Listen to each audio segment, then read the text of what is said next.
Use of have not, has not. उसने नहाया नहीं है।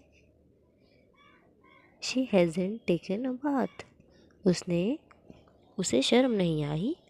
ही हैज़न्ट फेल्ट शाई। तुमने काम नहीं किया है।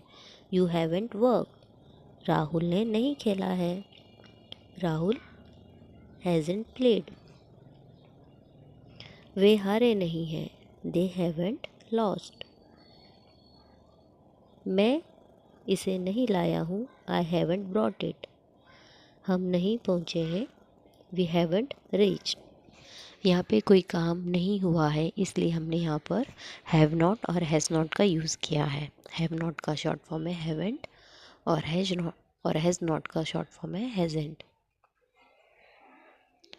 और ही शी उससे उसने हिंदी में कहेंगे, लेकिन बॉय है तो ही और गर्ल है तो शी।